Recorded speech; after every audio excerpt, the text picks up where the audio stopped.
Hello, everybody, and welcome to another episode of This Korean Life, episode number 9. Today's podcast is brought to you by Uncle Veggie. Are you tired of eating the same greasy takeout food you've been ordering every day? Switch it up, if even only for a few times a week, to get some greens in you. Check out Ulsan's only fresh daily salad delivery.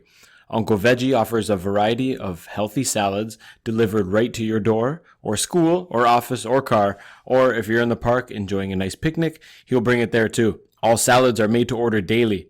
Get fit and get your fill of crisp mixed greens, proteins, and seasonal fruits.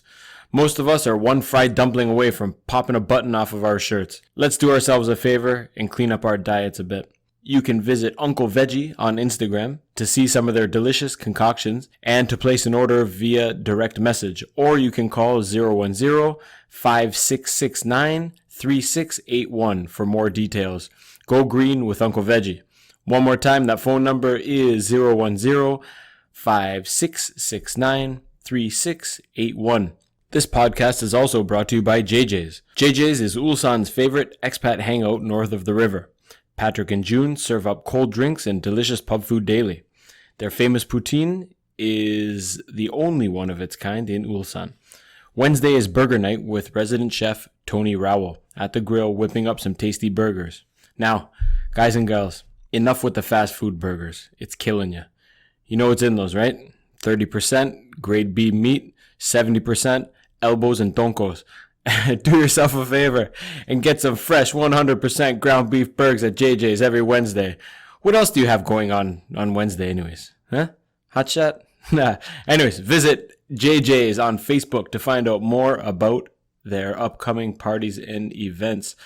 Today's episode features Tony Rowell, the chef at JJ's.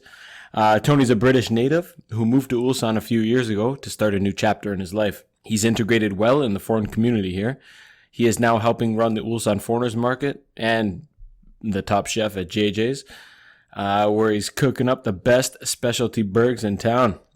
Tony sheds light on his life in England, his transition to Korea, and what keeps him staying here. He plans on staying here for a while. So he also gives insights on how he defines home, and also the future of the Ulsan Foreigners Market and his choice for JJ's best burger.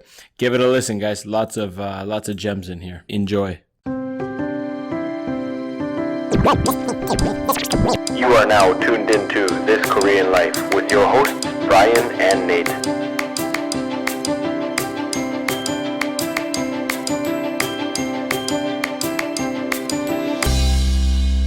Hello and welcome to another episode of This Korean Life. Joining us today is Tony Rowell. That'll do. How's the pronunciation? It's actually Rowell, but Rowell? Rowell's good enough. I'll take it. I called the American pronunciation he gave you there. Yeah, That's I've been called a lot worse. So. Anyways, you made it here today on a absolutely steaming Tuesday morning. You showed up. We had to cool you down before we started. Yeah, an ungodly hour. Is this too early for you? Yeah, well, I'm not a great one for getting to bed early at night, so I think it was maybe. I tried really hard to go to bed early, but it was about 3 o'clock. 3 o'clock? Oh, yeah. Geez. And being old, I literally have to spend an hour just getting my body in a position where it's going to actually move like a human body. So I was up at maybe 6:50 this morning. Oh, okay. Getting some coffee in and. Getting ready? Getting some coffee in. Getting ready for the big podcast? Yeah. Were you last night before bed? Were you working on your new recipes for JJ's? Is this when the creativity comes out? No, most of that comes out during the day. You know, obviously talking about burger night. So, yeah. Burger night. I'll tell you, the actual burger night came about just as me and Patrick were having a conversation one quiet Friday night in the bar. JJ's bar, by the way, in case you don't know. Yeah.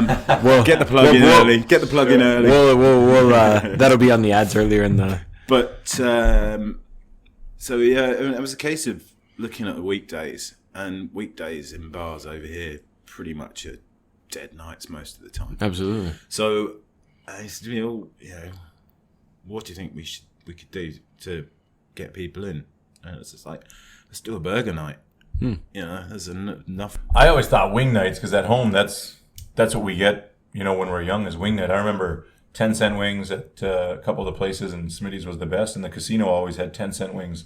Then they went up to 25-cent, and now I think when I go home, I think they're 50 or 75, which I don't know if it's feasible anymore. But man, the old 10-cent wing nights, you go with $10, man, you were full. A couple of pitchers of beer, it was great. And I don't know if they're not affordable here or what the deal is, but I always thought a wing night would be great. And I think Shilly has one, right? Yeah, he sells wings, but yeah, Shill does wings on every day of the week. He's got wings on his menu permanently. But see, the problem is it's Korea, and I like chicken. Chicken's not gonna make someone go, oh wow, let's go and eat some chicken. Absolutely, because we're in Korea where you can literally get chicken. Okay, maybe not wings, but right, there is places already to get wings. And what I always, and this is going to sound a bit crazy, but I'm not a big fan of burgers. That's not my go-to food. Believe it or not, it's not my go-to food.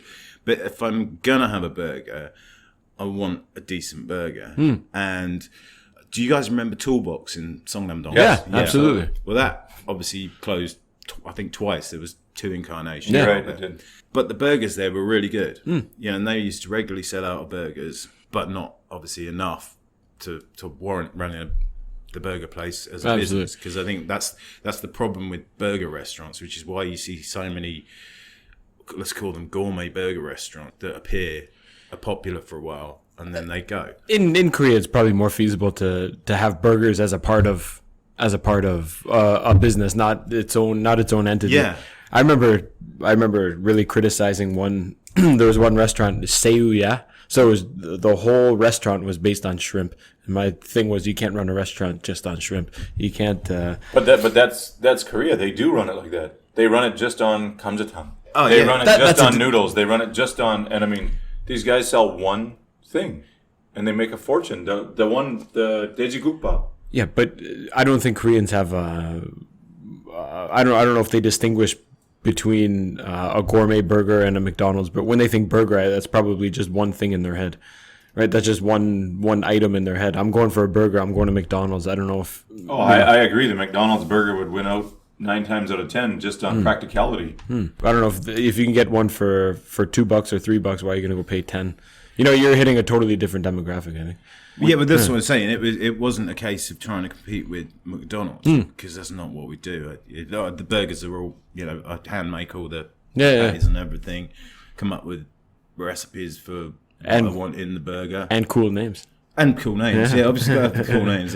That's the marketing thing. Give something a cool name, then it grabs people's attention. Yeah. They might not like what's in it, but you'll get their attention. and on a Wednesday night, that's a good way to break up the week. You've had it's hump day. You've had a few. Monday and Tuesday are always a drag. Looking forward to something on Wednesday. It's a good way to break up the week. Meet some buddies down at the bar. And also, the reason it got we set it up as a night. People don't want to eat burgers every night of the week, and if you set up one night where people go, I can get a burger, and I can get a good burger, and I can get a burger and beer set for $12, which isn't bad. Yeah. When the reality is, if you saw the amount of time and effort myself and June put into that burger night happening, I could make more money busking in Grand Park, and I don't play an instrument and I can't sing, so that kind of tells you. I like to think we're providing a service for the community. I would like to link that to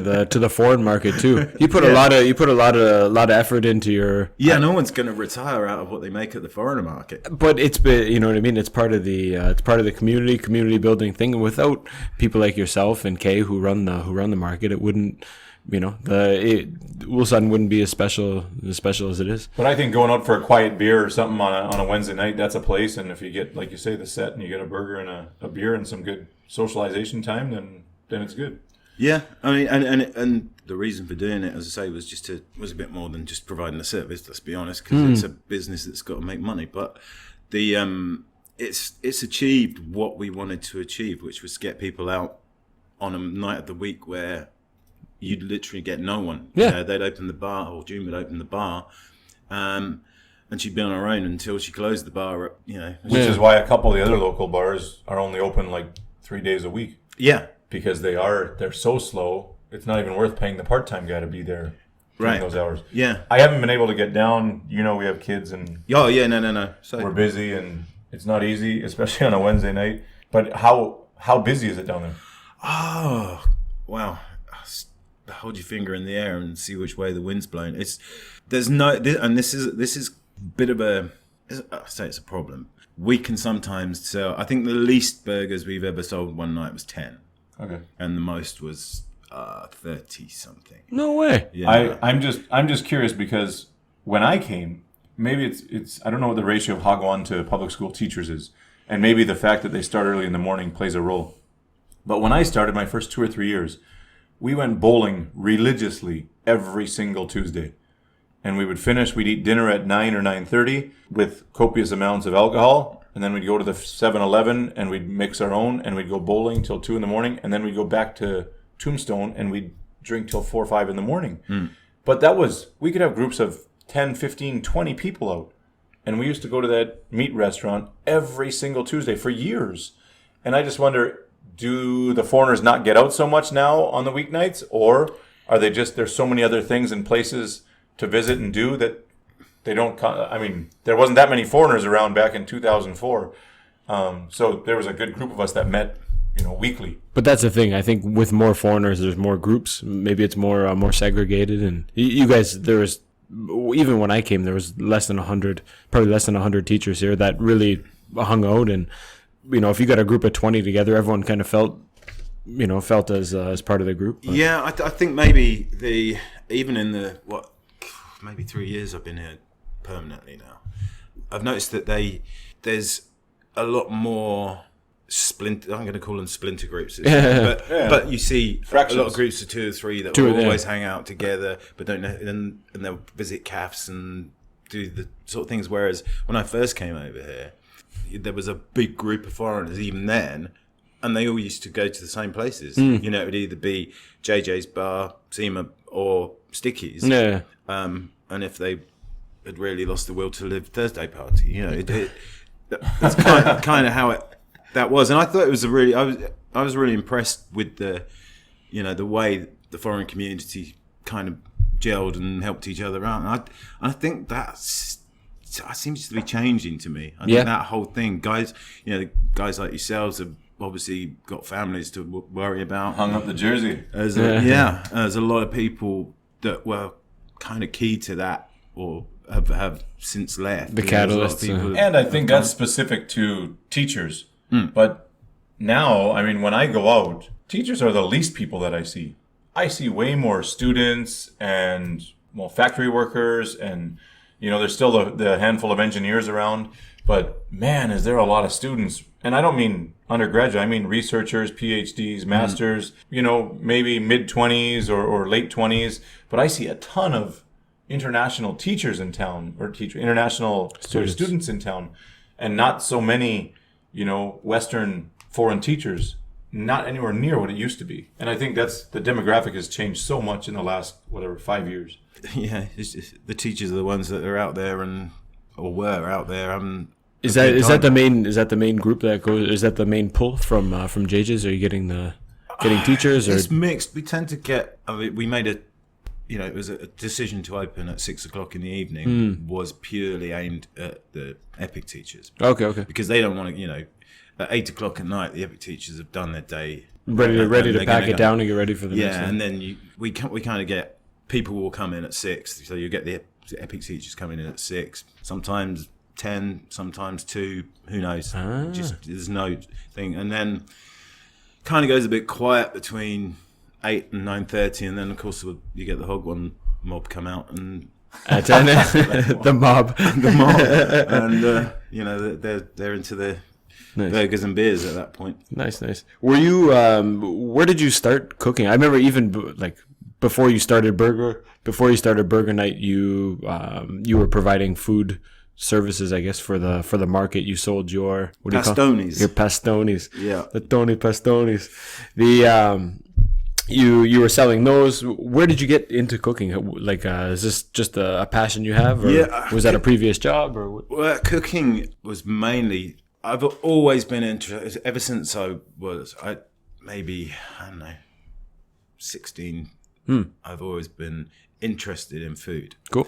When I was 16, you're talking nearly 40 years ago. So Okay. food landscape was very, very different to what it is now. The peas were not mushy yet. Oh, there was mushy peas. There's always been mushy peas. Greatest con job ever, mushy peas. It's just like, how can we get rid of this muck? Just mash it up. No doubt. Call it mushy peas. But so, and at the age of 17, I ended up, my parents moved house and I didn't want to go with them. So at that age, I had to get my own place. And I was working by then. I went to a very, very good school.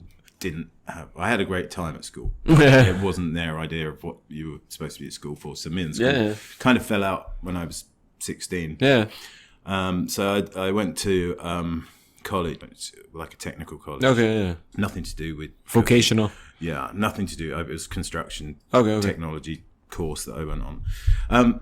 But anyway, so I lived on my own, and I could see all this food and this fine dining, and I had fine dining tastes, but like a street food budget. Yeah. So I kind of had to it was a case of, if I want to try and eat these foods, I've got to learn how to make them. And believe me, there was an awful lot of stuff got thrown in the bin in the early days, because unlike, we're talking pre-internet here. Yeah. So it wasn't like you could jump on YouTube or something and see Exactly video. how to do it. Yeah. Let's make a roux. Right. Yeah. Exactly. Yeah. A what? Yeah. A what now? Yeah. But it was So it was a lot of trial and error, and quite frankly, a lot of errors. And being a 17-year-old boy living on his own. Oh, good One of the Lord. biggest problems with cooking was actually finding clean pans and stuff. Because the kitchen used to be, it was not the tidiest place in the world. Yeah. We found things in. One night we had a kettle. A teapot. A teapot. Yeah. And it was like, what's in there? And there was literally something in there moving. That we'd left some tea in there, and it was crawling. Oh no! And that, that's how bad it was. So that was dealing with that as well. But as the years went on, I got married at the age of 23. Sorry to cut you off there. I had a friend who used to go to the gym.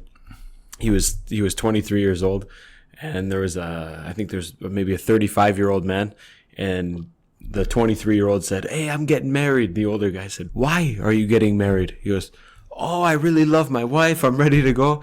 He goes, "Listen, what did you know about girls at 13 years old?" "Nothing." He goes, "Now, think about what you're going to know in 10 more years at 33. He goes, "And then make your decision." The kid ended up getting married. I don't know what happened to him, but Yeah. maybe some sound advice. Yeah, history proves that. There was anyway, I got married at 23, so I found someone to do the washing up and clean the kitchen. Sorry, ladies. Take the rats out of my teapot. But I was too busy working to keep us in the Dedicate house. yourself. Yeah. But cooking was always there. It's always something I wanted to do, and every opportunity I got to cook, which was normally sort of Sundays or weekends. So how did you used to get there was no internet, so what did you used to read books or go to the library? Or we had books. How did you used to find your... We had books in those days. It was we did have books. Card catalog. But and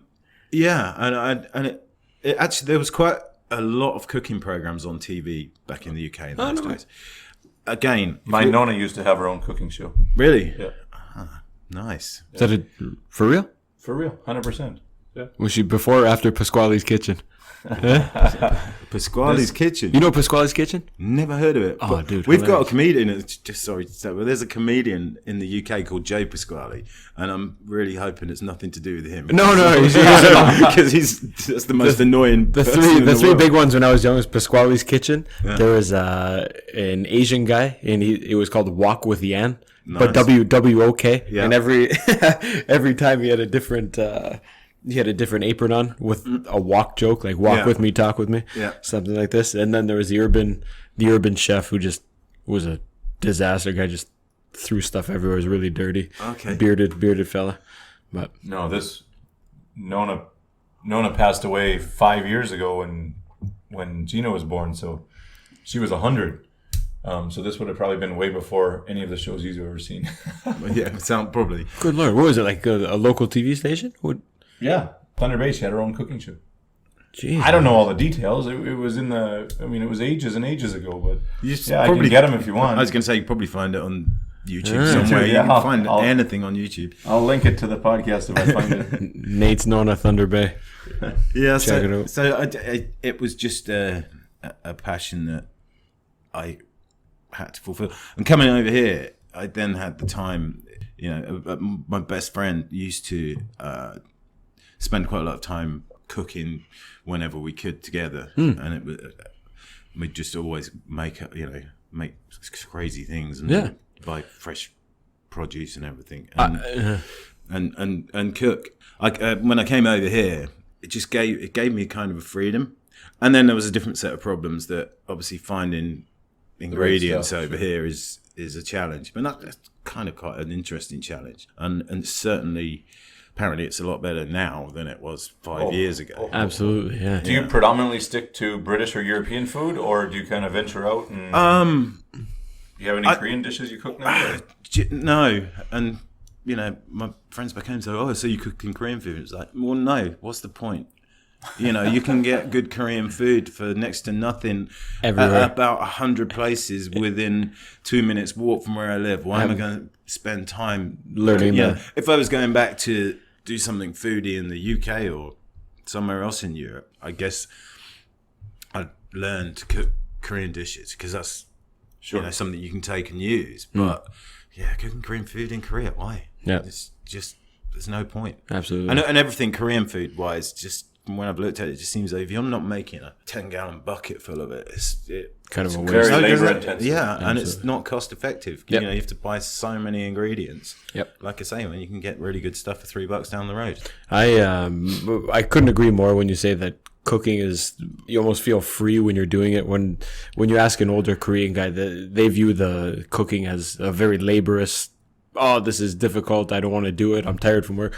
When I'm cooking, like you said, on a Sunday, if I'm making bread, if I'm cooking pasta or whatever I'm making, it's when I'm chopping the vegetables, when I'm kneading the dough, that's a full relaxation, not thinking about work or not thinking about anything else. It's I can get into it. I'm very focused on the task, really living in the moment as I cook. I truly enjoy. Yeah, for me, it's difficult to explain. Sam will sometimes ask me, "Do you mind cooking?" And I go, "I'll cook tonight." Yeah. And she'll say, "Well, do you mind?" And I was like, "Mind? Yeah. This is my enjoyment." Yeah, absolutely. I actually, I get enjoyment out of cooking. Oh. And I think it's sorry, Nate, just to cut and out. eating, obviously.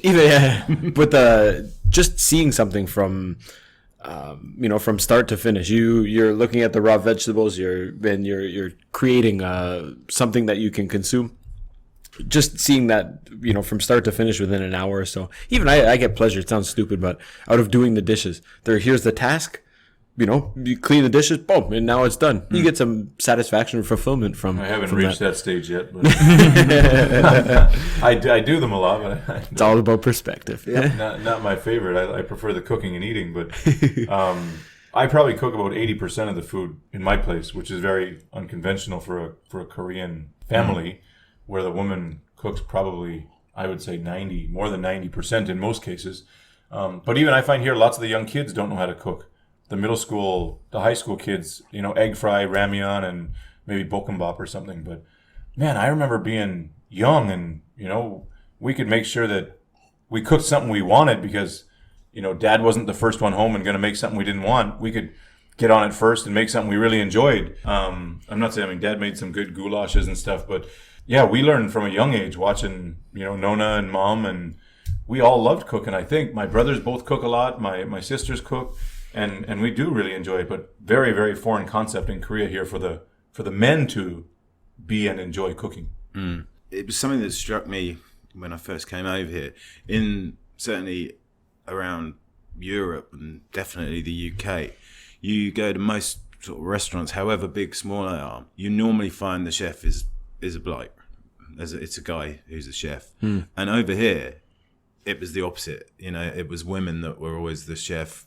And if it was a family run restaurant, I'm guessing the husband would be serving tables or he runs clearing the tables. manager or running the show. He's at the cash machine. That's all he does. Yeah, Counting the but money. it's always seems to be the female in the kitchen. And it's funny that you say that. We were out at Jinnah Beach there a couple of weeks ago, and we went to the same place that Brian and I went to after one of the beach cleanups there. But I didn't recognize it the first time I went. But the next time I went, that was a very, very busy place. And it just hit me that there's 3 men working in the kitchen, and there wasn't a woman in the restaurant.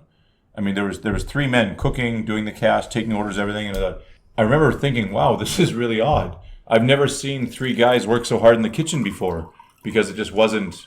It's just not normal here. But yeah, when my wife's friends come over, they like to order food, or they want to have something that I can make.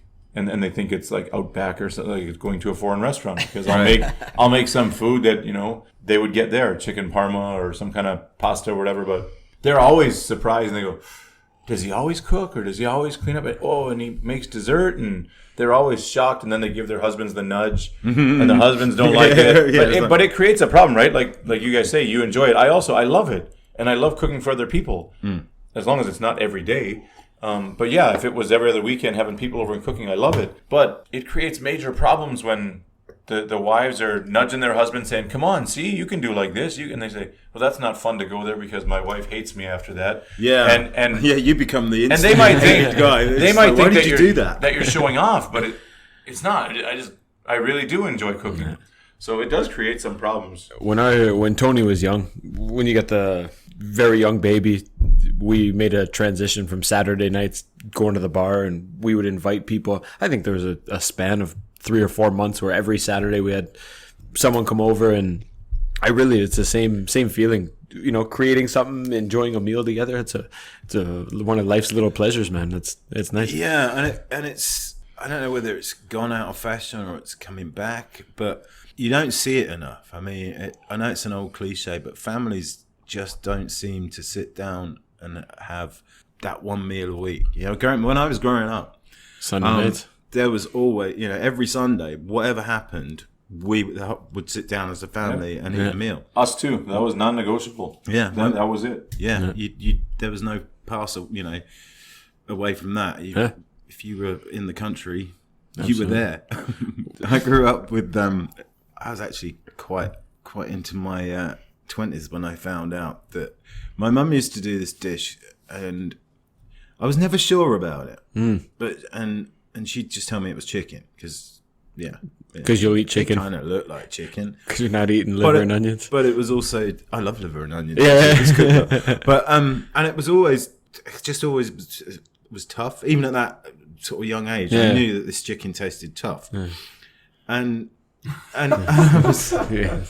I've had so many of those experiences. Yeah. He was the bully. And she said, she said it's called a boiling chicken, that you just, it's a little bit tougher because it's a bit older, but it's cheaper. And I was brought up for the longest time with, my parents were divorced when I was 8 years old. So yeah. But so I respected the fact that she didn't have any money, any spare money. Yeah, didn't have any money, let alone spare money. And it wasn't until I found out in my 20s that it was actually rabbit. Yeah. And at the time, rabbit was like super cheap and easy to get. And she used to know a guy at work that used to shoot rabbits, and he'd give her a rabbit. So it was eating rabbit. But I had a pet rabbit as well at the time, which is why she never told me. Okay. It was like, yeah, it's rabbit. Oh my God. Who's next? Where's Twinkles? Yeah, exactly. Yeah. How's your dinner? Well, funny you say the random meat stories there. I just talked to my buddy last night. I'm going home in 2 days, and we got a barbecue lined up at my sister's for this Saturday. And buddy's going to come up from Toronto, and he said, "What do you want me to bring?" And I said, "I'll talk to my sister. I'll get back to you." And he said, "Listen, I got a freezer full of meat. Why don't I bring some moose meat, and I can bring a roast if you want. I can bring whatever." And he goes, "I got bear too. I might be able to find some deer in there." And we used to go hunting a lot when when we were in high school and university together. We worked together all the time. We loved the outdoors, and we ate a lot of wild meat. But he said, "Okay, I'll bring some bear burgers and some moose steaks." And he goes, "How much should I?" I said, "Listen, I don't know how many people are into. I don't know at home. It's a certain person that's into that meat, right? It's not everybody. And I said, I don't know how many people are going to enjoy it. Don't bring the whole freezer because I don't want to waste it. And I know he puts a lot of time and effort into his meat, and he does it all himself. So I said, just, bring a few burgers and a couple steaks. And me and one of my cousins on the carnivore diet there, so I know he'll be into it. And he's a little bit wild with the food. And I asked my daughters, I said, anybody want to try some moose steak or a bear burger? And my oldest daughter says, oh, that's not going to be good. She doesn't even know what a moose is. But my youngest daughter says, oh, daddy, I want some. I said, okay, good.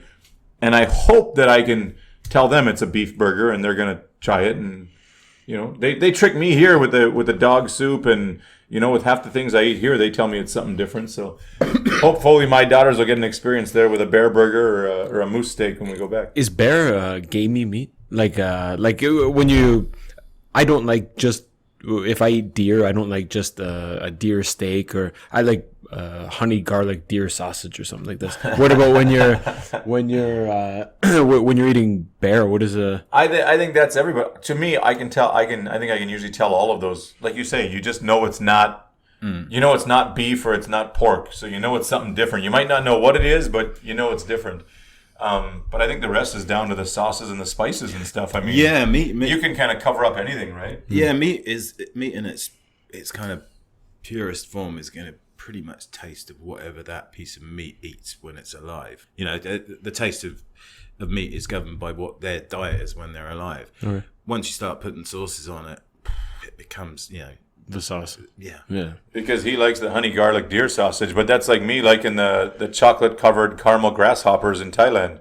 I mean, it's got nothing to do with the grasshopper. No, once you cover it in chocolate and caramel, I mean, it's not a grasshopper anymore. Yeah. So didn't you eat a scorpion when we went? Yeah, I've had all of those crazy ones, but that's what I mean. Once they're caramelized, or we used to eat a lot of bugs when I was living in Ghana, and once you chop them up and fry them, and with the onions and garlic and peppers, you don't. Could be anything, yeah. Sure. It's just a transport for whatever you put with it. And I think most people don't just eat, a big hunk of bear or a big hunk of moose or something. It is seasoned and it's So I don't think in that way you say taste gamey. I don't think any of it's supposed to taste gamey. The people who say I don't like seafood, I don't think you've had properly prepared seafood. Because it's not supposed to smell like Jagalchi Fish Market. Right. And when you go to the seafood restaurants here, nothing tastes like seafood. I mean, the texture is different for sure, but the taste is amazing. With a little wasabi and soy sauce, I mean, I think it's all great, but it shouldn't taste like that. No. Fish shouldn't smell. That's the thing. That's the point. If fish smells, then don't eat it. Literally. That's what I was, has always been taught to me. If fish smells, if it smells fishy. Yeah, I mean, if you get that fishy smells, Sound advice. Didn't have you down as a pedant.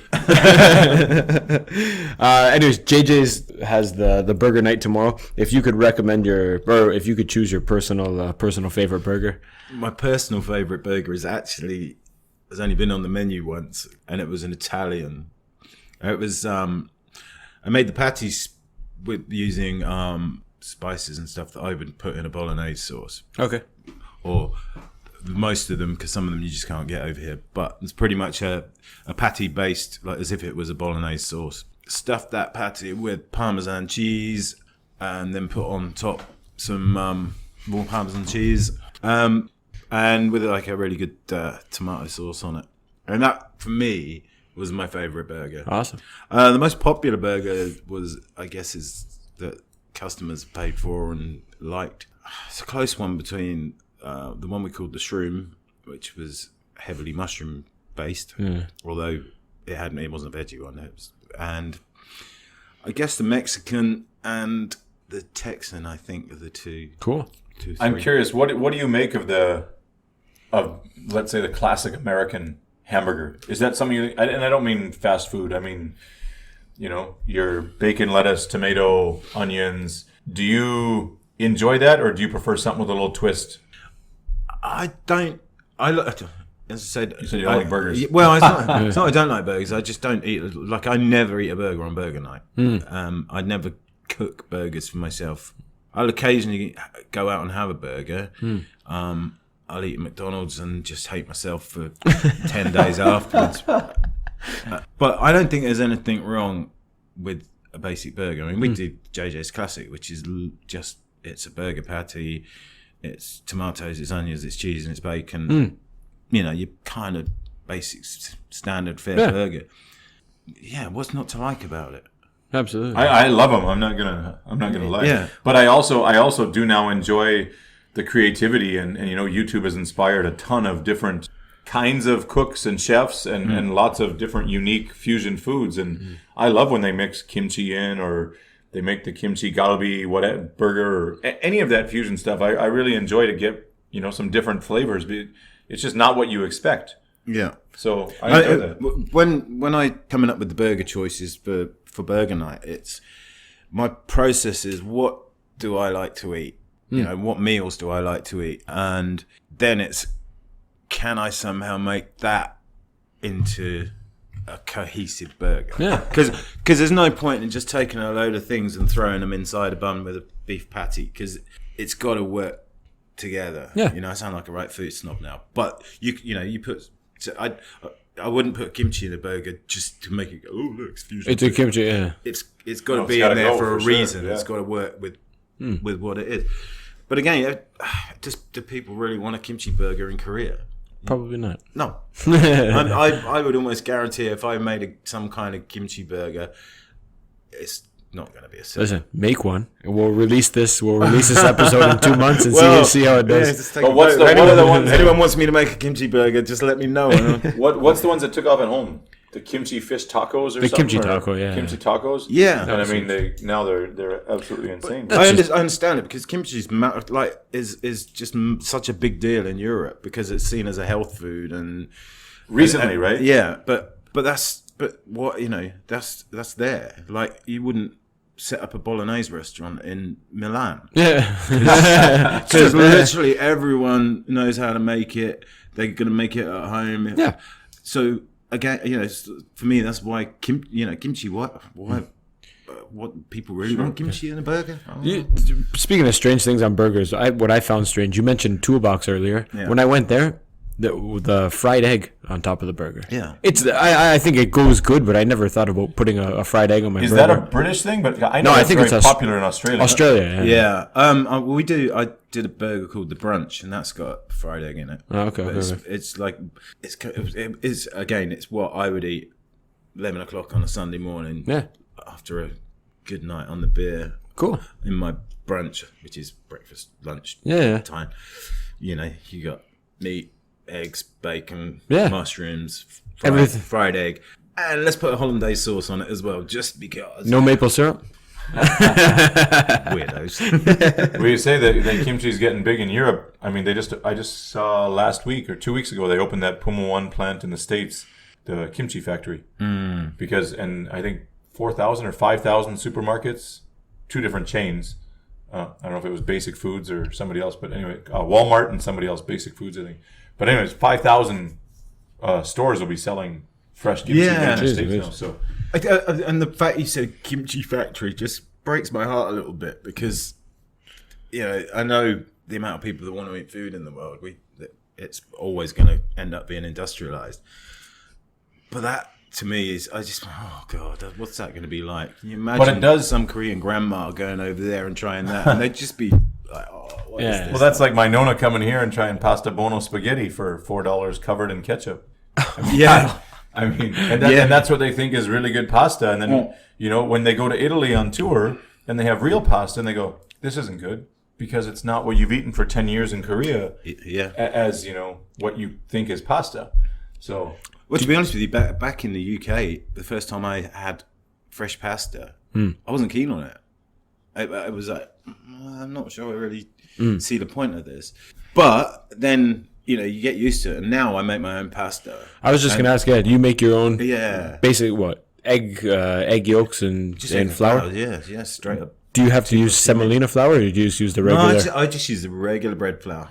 The kang, the one that you showed me for that you make bread with. Yeah, interesting. I found recently, even my wife, we hadn't when we were in Canada, we were eating the freshly made pasta. But when we came back here the other day, I made some pesto and just boiled those Costco what is it, like the organic rigatoni or whatever. They sell that pack of 6. Yeah. And man, I find it hard to digest that pasta. So I think I'm gonna start making my own noodles. But it's ridiculously easy. And you can see why it was popular, because it's just so easy to make. All right, if you want to start making fancy shapes and all of that, then it's a bit more of a time investment. But if you just make straight up pasta, it's just like...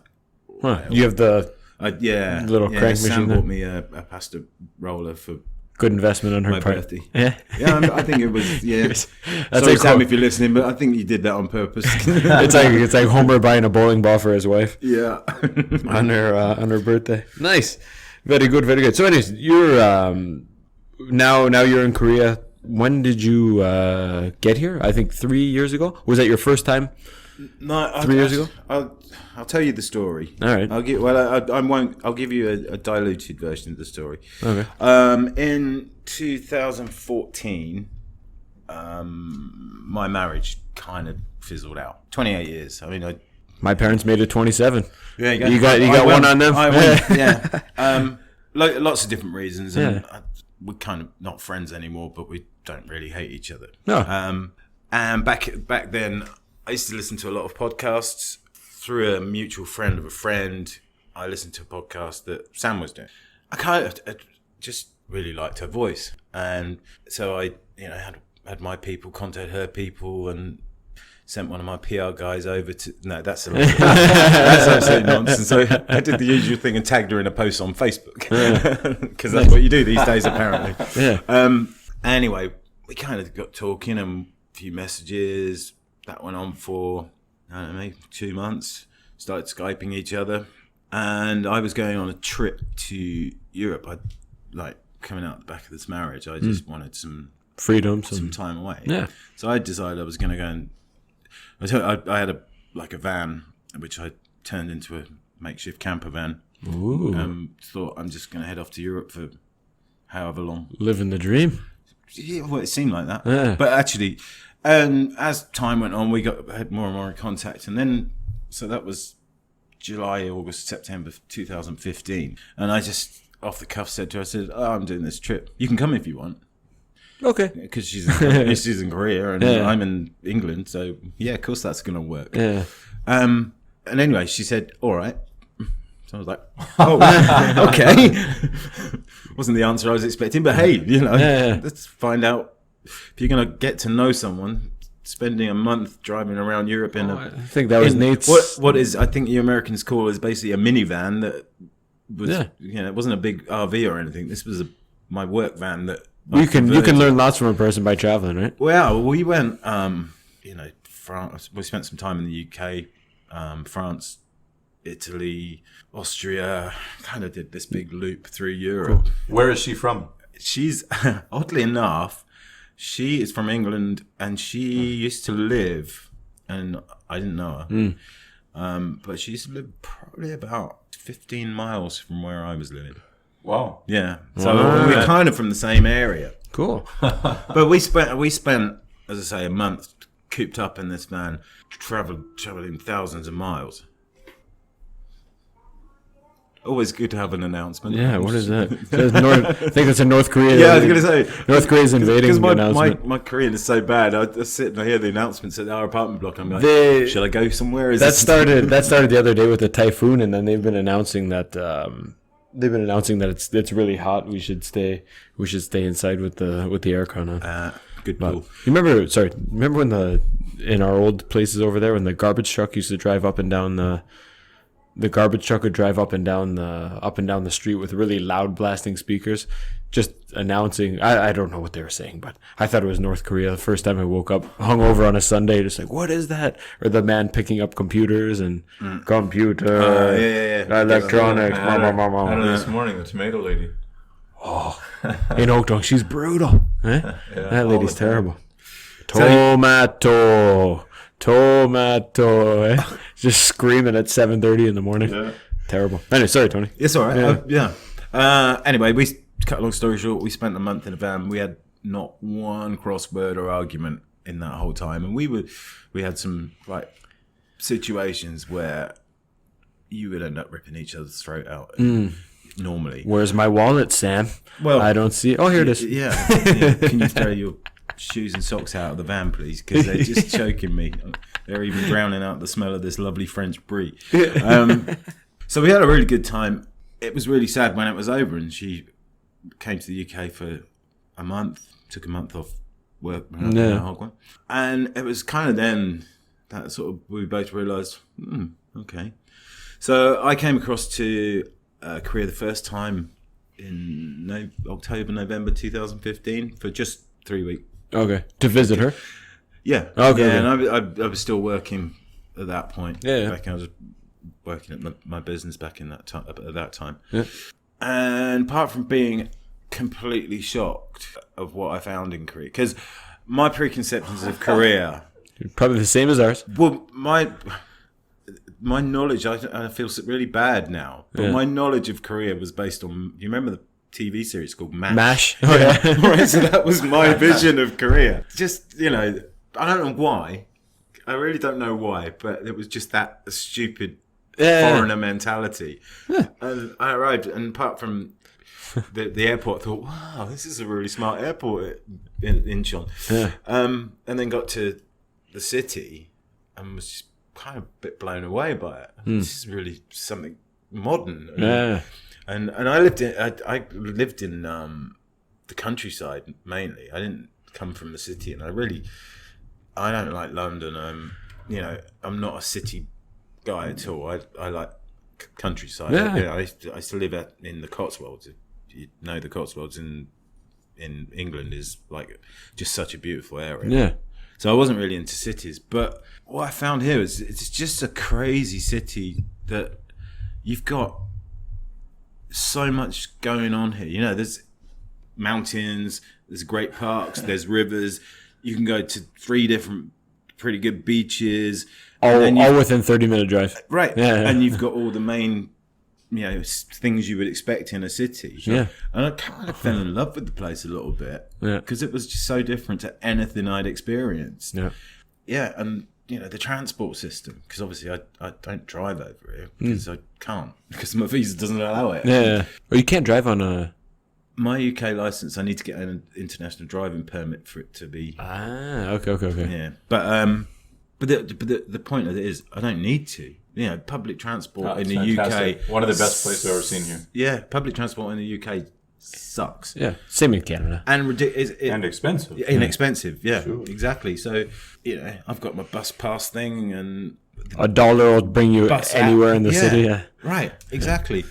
And it trains, like KTX is just amazing. It arrives, it leaves the station at the minute it says it's going to leave the station, and I can get to Busan in 22 minutes. It just, you get to Seoul in 2.5 hours. It costs $40 or $50 at the most. That's it's almost cheaper than not as cheap as driving, but if you drove up with a car full of people, but it's nice. Yeah. And it's a good ride too, nice, comfortable. Yeah. So after that, I went back to the UK and then came back out again in 2016 for another long extension. I kind of made up my mind. It was like, this is when everything's sorted out from the divorce, and then our house was all finally sold and shared out and everything. I thought, I'm going to take about 6 to 8 months off and just come out here and stay out here for a while. Well, like I say, that was 3 years ago now. Yeah. So I've been here ever since. Just That's right. You came out for 8 months, have stayed so far for 3 years. We came for a year, and it's been 15 and 12. yeah, it seems to be. It either works one way or the other. You either come and stay longer, or you come and then just can't deal with it and go home. Not many in the middle, I don't think. No. And some stay a year and decide, okay, I'm going to do 2 more years because I like the financial benefits, or I can pay off my loan, but not many I don't think are in that 5 to 10 year range. They either stay the whole time or a couple of years and out. But I like what you said there about living in the camping car. Camping car is so Korean. The camper or whatever. I met my wife, and I think after 2 months, maybe we'd only been on a handful of dates, but she really wanted to travel, and we ended up going to Indonesia, to Bali, for about 3 weeks. And that was very, very into the early stages of the relationship, and that is not up my alley at all. But she was really cool, and we really got along well and enjoyed it. That listen, I was maybe around 29 at the time or 30, and I said, I'm too old to be wasting time, and I know that if we can travel together, we'll be good. And we went and we had a blast. And after that trip, then we decided, we could get married. It had only been a few months, but same thing. We've been through some testing situations, and we didn't kill each other. And I knew for sure that if I can travel with someone and be in all those different situations where you want to do this, I want to do that, you think this is comfortable, I think this is comfortable. If we can compromise on all those things, then by all means, this is someone I could spend my life with. So yeah, that's probably the best piece of advice. We talked earlier on about if you could give someone advice, I would say, before you get married, go and spend a month with that person in a really confined space, and then see how well you get on. Because I don't even think it has to be confined. I just think it has to be out of your normal realm, out of your comfort zone. And by confined, I didn't mean like in a small space. I just meant where one of you can't go off for just run away. A day, and just go. I'm going to go shopping because I'm in a bad mood, kind of thing. It's too easy for people to do that, I think. And I've spent almost probably just under 4 years backpacking, and all kinds of different countries, and I can't tell you how many couples I met on the road that end up, you become Facebook friends with or whatever, and end up finding out they split up after the trip, and it makes or breaks a lot of couples, man. And you can be together 3-4 years, and or I met people on the trails, wherever, backpacking, and say, hey, how's it going? I dumped my girlfriend 6 months ago, and we'd been dating for 5 years, so I'm really experiencing life a new way now. And I think, holy man, 5 years, like what could possibly happen? But man, anything can happen when you're in different countries with different language, food, and who the hell knows what's going to happen next. So I agree. If you can do that, man, you got a good partner for life. Good. So Tony, now that you've been here 3 years, you've had kind of a new start, picked up new work, a new community. Where would you say your home is? Do you still, even after being here 12 years, if I'm talking to my dad and I'm talking about vacation, Dad, I'm coming home. But, when we're in Canada and I'm talking to my wife, we're going home next week, I watch an interesting TED Talk by a British writer. I think his name's Pico Iyer, maybe. And he gives a short presentation on the definition of home, and I think he talks about how his house burned down, and he really had a sense of place in that house, and then he realized, that's not my home. And he goes into different, explaining how, he's very comfortable in this place, and that's why this is his home. And when he travels to, I think he spent some time in Japan, in a small 1-room apartment, he said, and I feel that this is my home. This is my creative space or something like this. So, it's hard for me to even define home, but I was wondering if you want to take a crack at it. Where would you consider your home? Interesting question. I would have, using the word home, the word, whenever I talk about the UK, I always call it home. But I don't feel of it.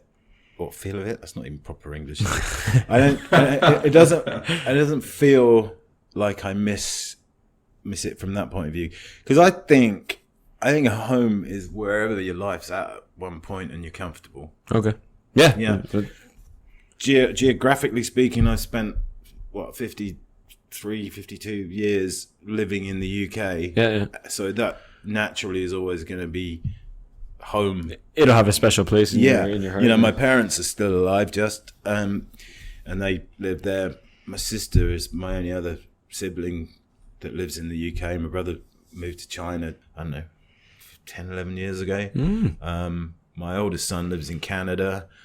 My middle son lives in Strasbourg. My daughter now lives in Korea. So it's, those normal things that probably tie you to thinking of somewhere as home. For me, so right now it's here. And even Nate, you speak to that too, where you have your hometown, but then you grew up in, born in Thunder Bay, grew up in Winnipeg, but now your family's scattered. So where's the? But I think Ulsan's home. I mean, this is where I've spent the majority of my life. I've lived here longer than anywhere else, and when I go home, when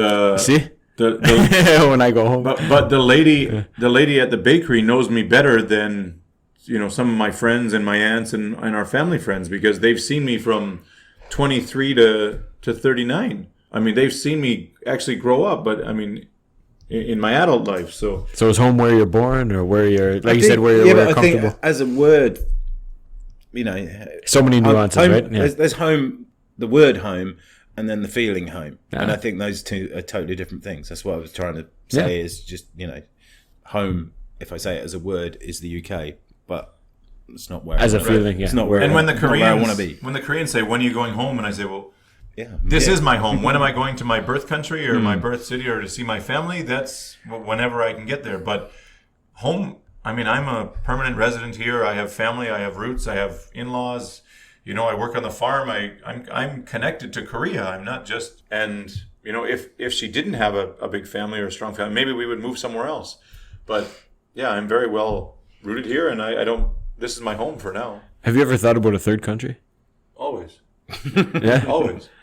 I just think if, like we were talking earlier, retiring somewhere where your money's worth more than what it is here. But even for kids, there's different options, and I think Europe could be great if you could make it work, if the finances and everything lined up. I think Europe would be awesome for another language and for cultural and employment opportunities and stuff. I think it'd be great. I like those $1 houses in Italy that they're selling. Is that? I actually looked into that. Yeah. What's the? There's a massive catch on that. You got to have. You got to have money. Not only you've got to be bringing something into the area. It's not just about buying the house. I actually looked at that because I had some investable money. And Absolutely, yeah. And but I think the thing was you can buy the house for $1 or whatever, Yeah. but then over 3 years you have to put 20,000 into it to renovate it. yeah, Is 20,000 enough to renovate it, or is that? depends on the property. Yeah, I would. It seems too good to be true. I don't know if they're just trying to repopulate the area and They are, but and revive it, but they're also just trying to regenerate it with cash coming in. They want people. it's not a They bad want people idea. that are going to put cash into the community. Not a bad idea. which is quite. Why not? I don't. absolutely. And there are a lot of people looking for what you had growing up, and probably what I had growing up. A lot slower life in the small towns or the countryside, and there's a lot of city people who go, "I'm tired of the rat race, and I want to go out and slow down and just enjoy life and what the world has to offer." Do you ever miss living in the country? I mean, with a slower lifestyle here is significantly faster than. But you mentioned, the benefits of the city. But Yeah, I kind of do in a way. I miss some of the scenery, and it's very different. There's a scenery in Ulsan itself, as I said earlier on, is amazing, but it's very different to the scenery, certainly in England. Everything's green in England. I know trees are green here at the moment, but everything's a lot greener. It's just that's what whenever I go back, I notice that because it rains a lot. I mean, that's why it is. absolutely. But like you said previously, sorry to cut you off, about being your preconceived notions were you didn't see what you expected here. But I think even though it's not green here, it's 1,000 times greener than I ever imagined. Yeah, exactly. Yeah, And within 5 minutes, I mean, we can be hiking the mountains, and that's amazing. Like, if you're downtown Toronto, I mean, you probably have to go a ways to get out to the hills or the mountains to go for a hike. I mean, sure, there's parks and there's lots of stuff, but I mean, here you can be away from it all. I mean, I'm at the park there, and in 5 minutes I can be in the hills, and there's nothing. yeah. I mean, you don't know you're in a city of 1 million people, right in the middle of town. Yeah, So- exactly. Where we live, the mountain. Our apartment block is built into the side of the mountain, and so it's a 2-minute walk for me to be on the mountain, and then up to the top of the hill to find a gym. Yeah. that was a bit freaky the first time. There's a random bench press in the middle of the mountain. Who put a gym at the top of a mountain? I went. my friends came. My friends came here to visit probably 10 years ago now, and they thought that was absolutely hilarious. That who's gonna climb a mountain to work out? You know, why are you climbing a mountain to do bench press? I get to the top of the mountain and I'm worked out. Oh, yeah. I'm not gonna sit on a leg, like you say, a leg press or something for the next 20 minutes because I'd never be back down the mountain. That'd be done. I'd have to live up there till I recover. Absolutely. You mentioned earlier you have a brother in China, a son in Canada. What's he doing over there? Is he working? Is he a student? Yeah, he used to work for a company, or he still works for the same company based in the UK. They do CGI for movies and cool. things like that. Where in Canada is he? And Montreal. They just opened an office in Montreal. I wish I would have known. I was just there. Oh, there I you was go. just there. Cool. Very nice, very nice. What about, and you mentioned you have a daughter who lives, or like I said, we've seen her pop up on Facebook there. Poor girl lost her phone. What brought her over here? Was dad's recommendation? Not at all, because I no. What happened was she came out for a holiday. She finished her university. Oh, good. And Yeah. she did. She'll kill me if she hears this and I've got this wrong. But theatre design, she was into theatre costume design. So she's Cool. that her degree was in that. Obviously, that's an industry it's not teeming with employment opportunities. Okay. Especially more so now. But so she came out for a holiday and was here for 2 weeks and just loved the place. So I said, well, look, you finished university, unless you've got something lined up, why not think about coming over here, earn some money? Yeah. Because to do that in the UK, it's virtually impossible to do that in the UK. Actually, renting property, let alone buying property, is just out of the reach of students totally. And that's why we reflect lots and think, how can teachers still be coming here when the cost of living has gone up probably double since when we came, even more in some aspects. How can they keep coming here when you can't make as much money? But yeah, when you can live for free, rent free, everything you make is just how much you're going to spend is the question. How much are you going to party and spend? But you can still save. And if you get some private work on the side, I mean, yeah, it's still very, very Lucrative. Yeah, I mean, she lives in or can be. Yeah, she lives in a relatively nice 2-room. And A 2-room? Yeah. Holy man. yeah, 2 rooms didn't exist when I came. Exactly. You got half of a 1 room. Yeah, no, it's it's okay. And that apartment in the UK in a city, forget whether it's London, but a decent city that's the equivalent of somewhere like Ulsan, would probably be, if you were lucky, $500-600 a month No. to cost you. Jeez Louise. And this is the problem, certainly in the UK, is the cost of property is so out of line with wages. Even I was in a well-paid job, and I was burning 80% of what I Wage. was earning just keeping that roof. Yeah. So then you then got to have food and a social life. Yeah, good luck. Yeah, good luck with that. It's the same at home. Yeah. That's what we talk about lots. I think that, when do you want to go home? When are you going home? I say, but I can live with, we don't make a lot of money here, but the taxes are much lower than home. And I think it allows you, and you can pick and choose what kind of work you want to do and how many hours you want and how hard you want to work.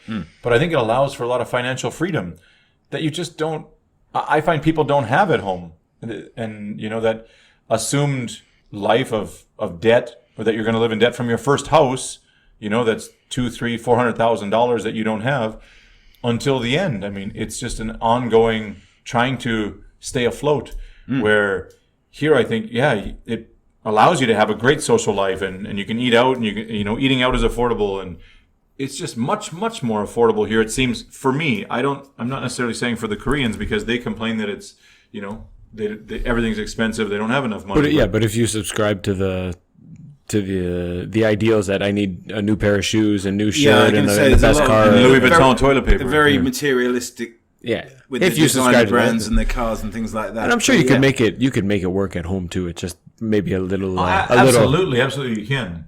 a little different. Yeah, but back to what I was saying. To make it work at home, you've got to live in a cardboard box under a bridge, because property is that I was inaccessible. I became aware of that situation in London with me and my buddies traveled when the same guys that thought the working out on the mountain was funny. We went on a trip and we met a psychologist, I think from London, and he was so like Psyched out? no, he's psyched out.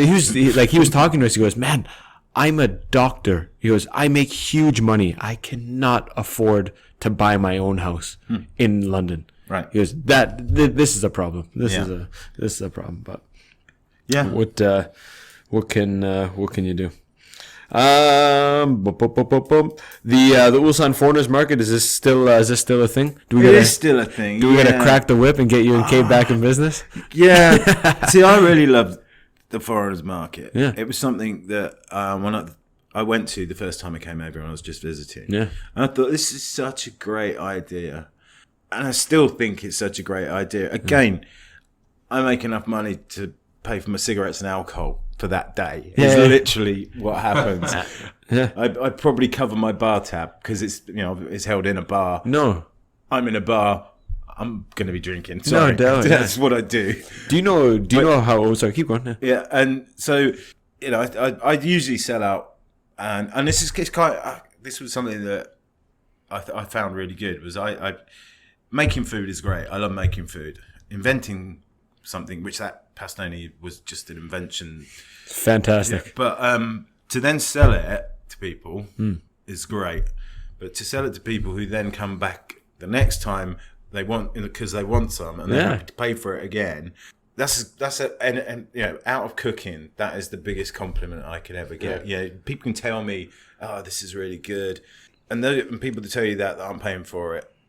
Yeah, you got to temper that a little bit. But if someone's paying for something and they're handing over their hard-earned cash, albeit not very much because it was very cheap, Very affordable. very affordable. Yeah, that's kind of the biggest compliment to anything food-wise. But as I say, it was kind of a day out. I covered the cost of my ingredients. I took my time into it. Yeah. And It's not the best paid job in the world. And if I took my bar tab into it, okay, so I got a day out drinking for free. we used to do the pulled pork and sausages as well. This is pre we had the old garbage sausage machine. It didn't do its job, and we put a lot of labor into making the sausages and the pulled pork. And I mean, it was learning from scratch how to make them, how to mix and whatnot. But it was the same thing. We didn't make huge money, but it was fun. It was great to go out and provide, like you said, provide a service for the community. People were enjoying. You see lots of smiling faces. And But this that's is good, man. And this is the trouble now, which is what I missed the last market because I was in Japan because I had to do a visa run. But it needs to be viewed as a social event. It's a social event, Not a money making event. not a money making event. I don't want vendors to feel that they certainly don't want them to lose money because why would you do that? But you kind of have to temper it with that you're not gonna this is not gonna be something that's gonna earn you big bucks, and You're not be able to give retiring, up your teaching job doing the foreigner market, or You're not even if retiring you on go to pastones, Busan yeah. market as well. That's Yeah. just not going to happen. But it also, this is going back to what we were saying earlier on about that kind of hub of foreigners that would go to all of these events. Just doesn't seem to be there now. So you get little cliques, people that will go to one event. It's just getting to that point now where we'll keep it going for as long as we can keep it going, and as long as we can get vendors, because it lives and dies by how many vendors you can get. Absolutely. We kind of set a bottom line and say, look, if we don't have 8 vendors, it's not working. It's not working. Yeah. Yeah, and because she'll has to open the bar and whatever, so which he does gracefully, and but Shield doesn't make a. It's more of a, we had Shill in here too, and it's more of a for the community, get people out, get people together. Exactly, under, but one roof. because those community seems to be slightly dying back, I think it affects every single event that gets put on. It's time to rally the troops. Eh? Yeah, I try. But that's the thing. If they all start receding like that, the rugby team, the frisbee team. Yeah. I mean, then you're back to ages ago when there's not. I mean, everyone's kind of out on their own and looking for something. But we've had it for so long, and now maybe people take it for granted. But yeah, if we don't have all those things, then the community kind of falls apart a little bit, right? Yeah, but it's as simple as this: your captive audience somehow escaped. You know, it's what's happened. But maybe it's a reason that could be is new people coming in might view it as this has been happening for years. It will always happen, regardless if I go or not. This is going to be a thing, but it's not really true. Like it was even when we took it over for a bit. There was a lot of work that got put into it, and without community support, it's not. It's not a thing. My main job is the Facebook posts and everything, and just that thing, and just try and grab people's attention, which is why they're all pretty stupid. You know, they're funny, man. Let's try and make things up around certain food products or whatever. But it's where do you put that? You know, everything seems to go out over Ulsan Online, and Jason stopped us advertising on Ulsan Online, or promoting the market. Yeah, but he has his reasons. Yeah, whether I agree with them or not is, yeah, absolutely. But that's what happened in Busan. I mean, it got to be too much time, too much effort, and not enough appreciation and help from the community. Everybody wanted it, and nobody wanted to work for it. There was a handful of people who did hours and hours and hours of work, which made it not feasible, because if everybody chipped in 10 minutes, it'd be easy. But when you have 10 people doing, 20 hours each, then it's not fun for them, and everybody likes to come and enjoy it, but no one wants to, help out in the background. So. Yeah, I've got no issues with doing that. And that's the one thing I do have is time to do stuff like that. So that side of it doesn't bother me. What the problem I have with it is there comes a point where if you can't get enough people to come, then the vendors don't want to waste their afternoon and their preparation to be involved. And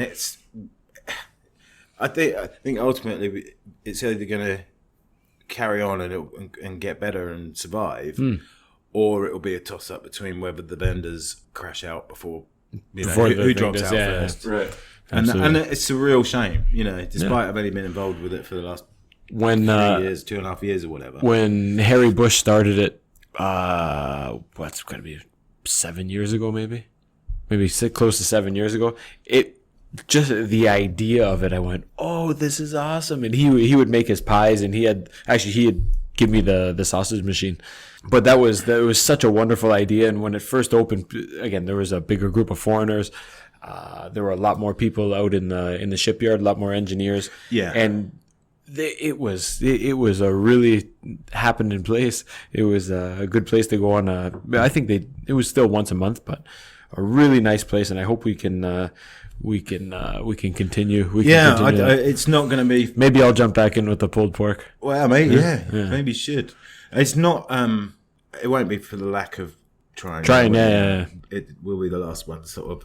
Yeah. Just trying to persuade people to sell and buy at it. So you mentioned that you have no shortage of free time. Mm-hmm. I'm wondering what do you think the future has? Just twice a month market is what he's suggesting. What do you think the future has in store, and what do you plan on doing with all your time? I'm playing as much screen golf as I can, as much real golf as I can. I think because as you pointed out, I'm going to be getting married in December, end of December. Things will change. I'm hoping things will change. I'm hoping my visa status will become more, because at the moment I can't legally do anything on my visa, on a tourist visa. So, but there's not really a way of changing that visa status because I don't have a university degree behind me, so I can't get a teaching E2 visa and things like that. But if I can get some kind of F visa by marrying Sam, because obviously she's been here for 15 years. So she doesn't have visa?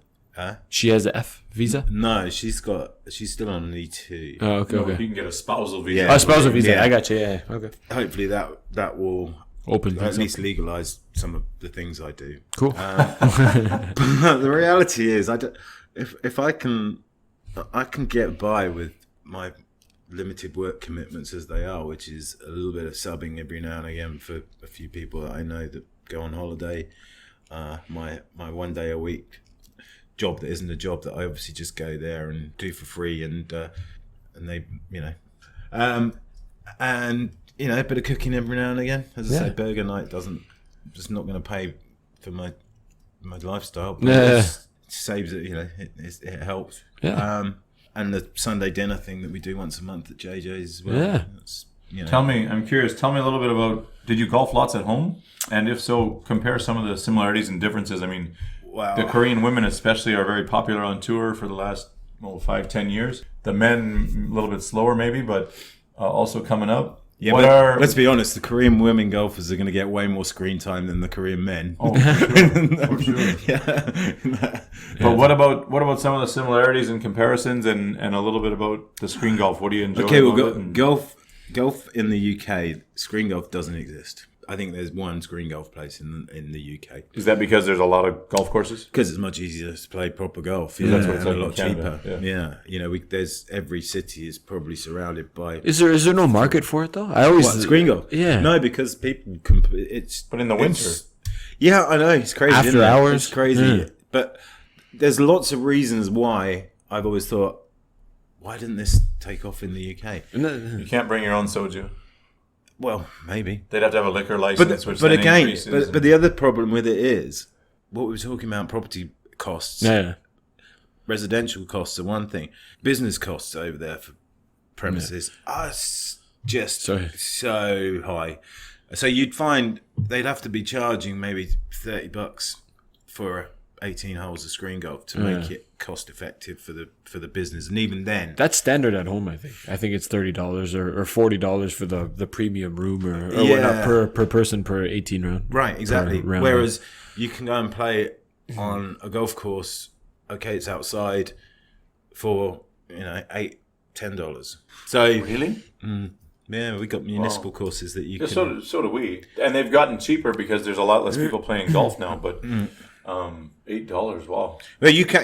I mean, there's courses you can pay $150 sure. Yeah, if you that's want. true. But I'm saying, just if you're an average hacker, that Looking for a round. yeah, it's available. I still think there's, even at home, even small towns, Niagara Falls, for example, I always thought there'd be a market for it, for people who finish work at midnight. They want to go out for a beer. Why not? You and your buddy or you and your 3 friends want to go for a round. You spend a couple hours hanging out. It's a nice, it's almost like having a meal. Yeah. You can. No, you're not eating anything, but you can have a beer. You can swing the club. It's something to do while you're having a chat. Yeah, it did baffle me for a while, but as I say, certainly, I just don't think.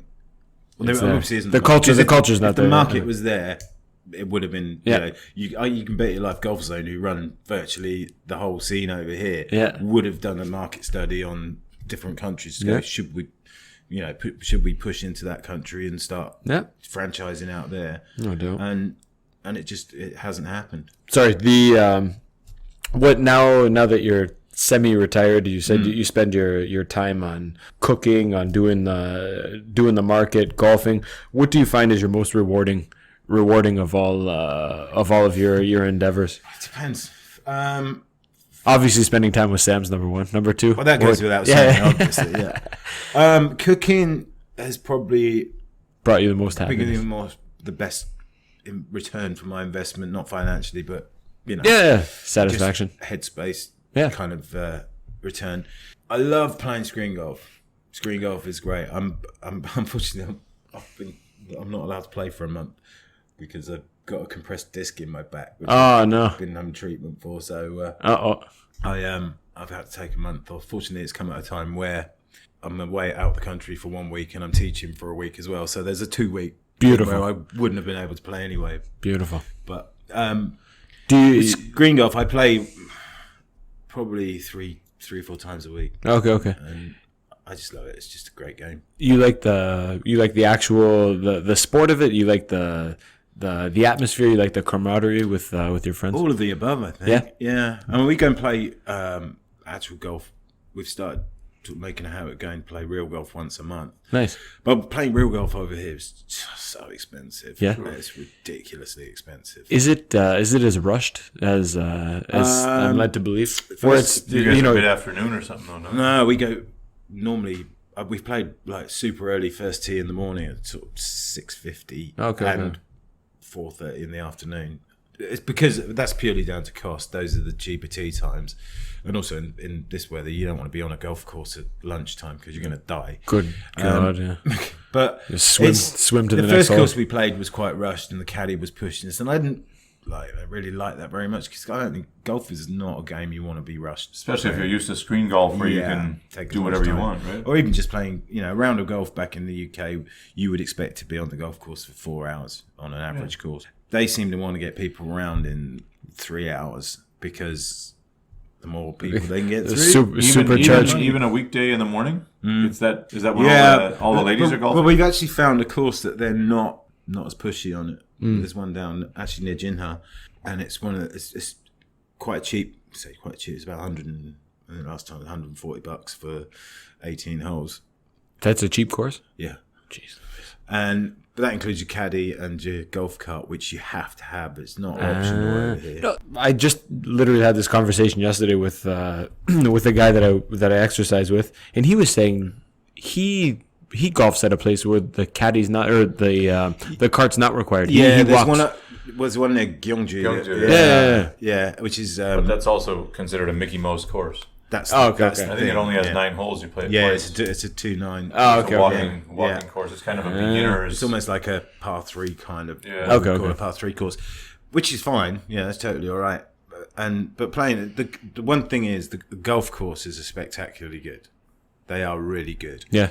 Not so good in when we started playing, which was back in March, because Yeah. everything was brown. Okay. And that was a bit strange. It was Now- like, I'm playing in a desert, Yeah. but now it's all green and lush, and they put a lot of money into the courses because they have to, Yeah. because there's not much grass and dirt Absolutely. on a mountain, and Yeah. when you're building a golf course on the side of a mountain, you've got a lot of groundwork to put in.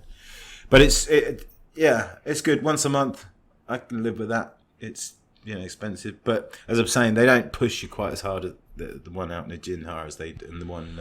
We have first one we have a common friend from New Zealand who was saying that when he goes, he used to he does his warm up or his practice swing. He said the caddy's just just grunting and huffing and puffing. Yeah, He doesn't want and this to. is the problem. See, the caddies want to get 2 or 3 rounds in a day because the more rounds the caddy can get in, the more money the caddy makes because they're Yeah. on a set fee per round. Do you got to tip the caddies? You don't tip them, no, but you actually pay the caddy. Oh, okay. So you'll pay. So part of your 140 goes. Well, no, direct to the caddy?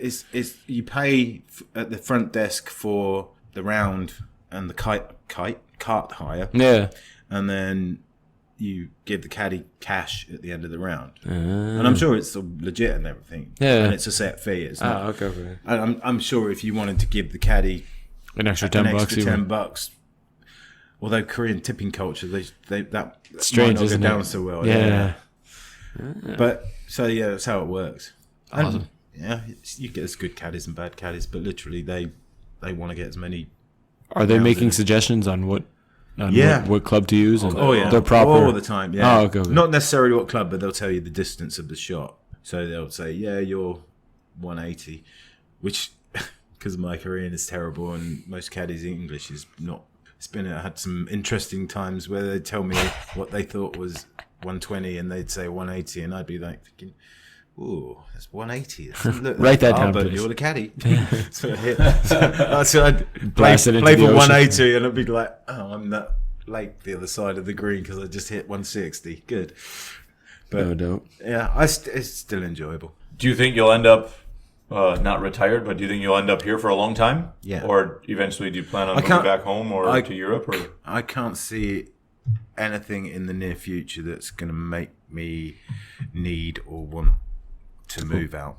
A lot of it depends on Sam. I mean, she's the one she's been here for 14, 15 years, so this is home for her because again, she's lived here a long, long time. So it's a case of I will find things to do that do that, and I don't want to go back to the UK at the moment. The UK's just about to implode. Yeah. And it's not getting any better.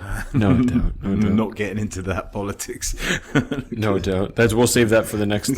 We'll save that for the next round there.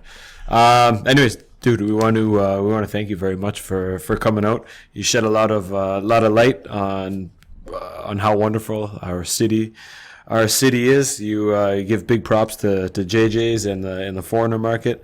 Let's keep that going. Hopefully, we can rally some community support. Let's try through here and get more people in there.